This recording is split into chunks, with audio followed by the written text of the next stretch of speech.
하나님께서 오늘 우리에게 주신 말씀은 역대하 25장 1절에서 4절 말씀입니다.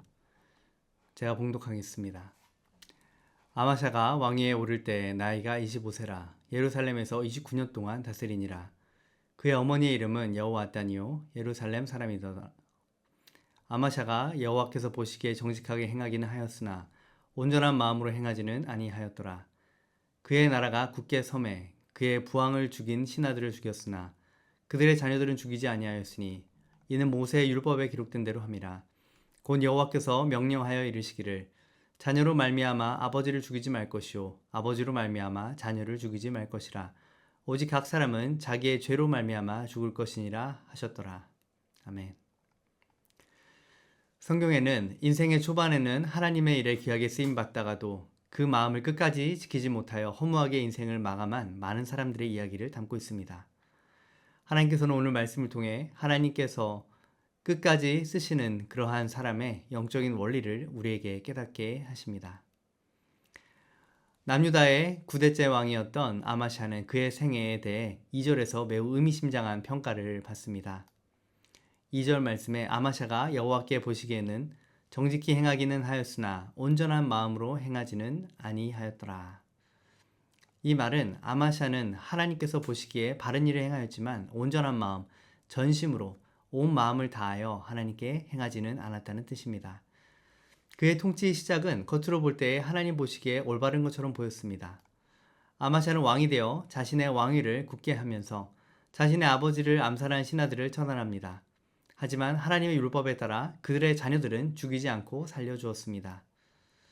자녀로 말미암아 아버지를 죽이지 말 것이요 아버지로 말미암아 자녀를 죽이지 말 것이라고 오직 각 사람은 자기의 죄로 말미암아 죽을 것이라는 하나님의 율법을 순종하였습니다.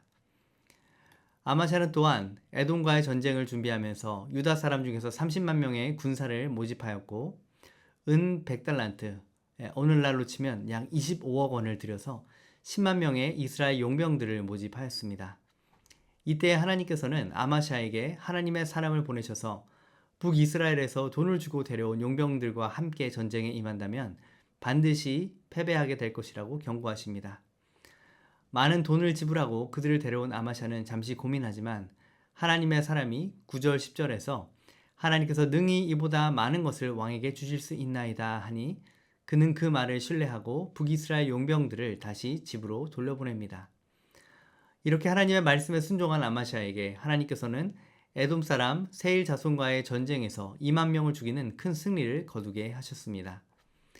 이렇게 하나님께 순종하고 하나님 보시기에 옳게 행하여 복을 받은 것으로 통치를 시작하였던 아마샤는 전쟁에서 승리하고 난 이후 너무나 허무하게 우상 숭배의 죄에 빠지게 됩니다.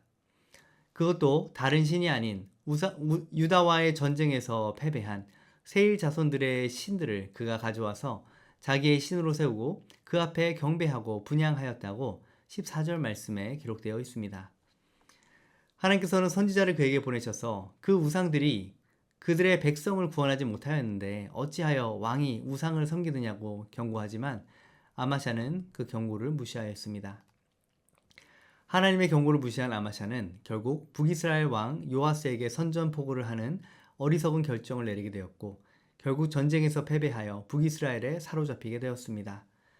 그리고 그로 인해 예루살렘 성벽 400규빗 약 120m가 헐리게 되었고 하나님의 전에 모든 금은과 그릇, 왕궁의 재물을 빼앗겼을 뿐만 아니라 많은 사람들이 볼모로 잡혀가는 수모를 당하게 되었습니다.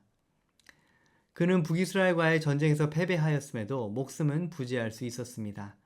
그러나 27, 28절 말씀처럼 아마샤가 돌아서서 여호와를 버린 후로부터 예루살렘에서 무리가 그를 반역하여 일어났습니다. 그는 라기스로 도망하였지만 그곳에서 그를 추격하는 자들로 인해 죽임을 당하였습니다. 그의 통치 시작은 하나님 보시기에 정직하게 행하였고 겉으로는 옳게 보이는 행동들로 시작하였습니다. 하지만 온전한 마음, 즉 전심을 다해 하나님께 충성하지 않았기에 우상 숭배에 빠져 비참한 최후를 맞을 수밖에 없었습니다. 하나님께 온전한 마음, 전심으로 충성하지 않으므로 인생의 마무리를 우상 숭배와 하나님께 대한 반역으로 마무리한 많은 왕들의 이야기가 성경에 기록되어 있습니다. 이스라엘의 초대 왕 사울도 하나님과 사람 앞에 겸손한 자로서 이스라엘의 왕으로 택하심을 받은 사람이었습니다. 하지만 그는 하나님보다 사람들을 더 두려워하므로 하나님께 온전한 순종을 드리지 않았습니다. 아말렉과의 전쟁에서 모든 것을 진멸하라는 하나님의 말씀을 어기고 아각 왕과 좋은 가축들을 살려둠으로 죄를 지었고 끝까지 온전하게 회개하며 돌이키지 않았습니다. 전 세계를 통틀어 우상을 타파하고 큰 개혁을 이루었던 아사 왕도 그의 통치 말년에 바하사와의 전쟁을 치를 때 하나님께 의지하지 않고 아람 왕 베나닷의 도움을 구하였습니다. 그리고 이것을 책망하는 선지자 하나니를 감옥에 가두는 죄를 지었습니다. 하나님께서는 아사 왕의 발에 병이 나게 하심으로 그에게 경고하셨지만 그는 끝까지 하나님께 구하지 않으므로 결국은 죽게 되었습니다. 신약 성경에서는 사람들이 보기에 거의 완벽해 보이는 한 부자 청년의 이야기가 나옵니다. 모태신앙이고 어려서부터 십계명과 하나님의 계명을 잘 지킨 그러한 사람이었고 큰 재물과 또한 권력까지 가진 사람이었습니다. 그런데 예수님께서는 그에게 아직 한 가지 부족한 것이 있으니 가진 것을 모두 팔아 가난한 자들에게 나누어 주고 너는 나를 따르라 물으십니다.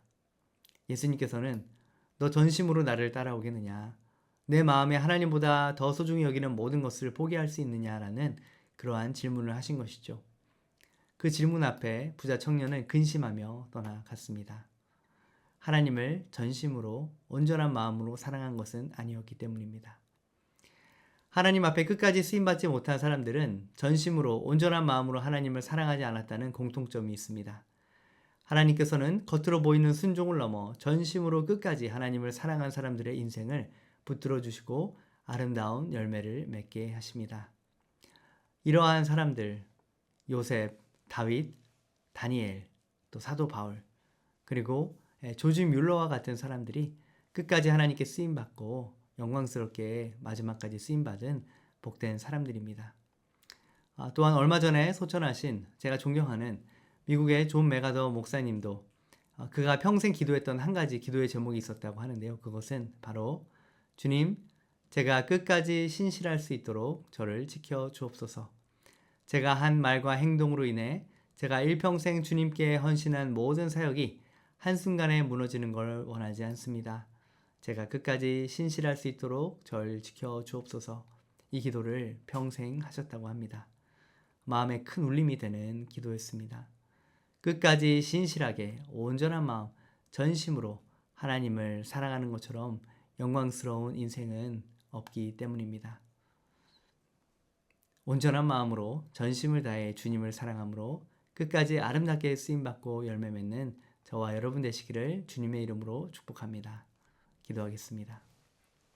사랑의 하나님 아버지, 오늘 초반에는 하나님께 귀하게 쓰임 받았지만 그 마음을 끝까지 지키지 못해 결국은 버림을 받고 비참한 최후를 맞이한 왕들의 이야기를 저희가 들었습니다.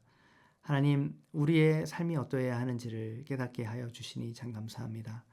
주님, 우리의 인생도 끝까지 신실하게 하시고 끝까지 전심으로 온 마음으로 주님을 사랑하게 하여 주셔서 주님 앞에 서는 그날 잘했다 충성된 종아, 그렇게 주님께 칭찬받는 복된 인생이 되게 하여 주시옵소서. 감사드리며 예수님의 이름으로 기도드립니다. 아멘.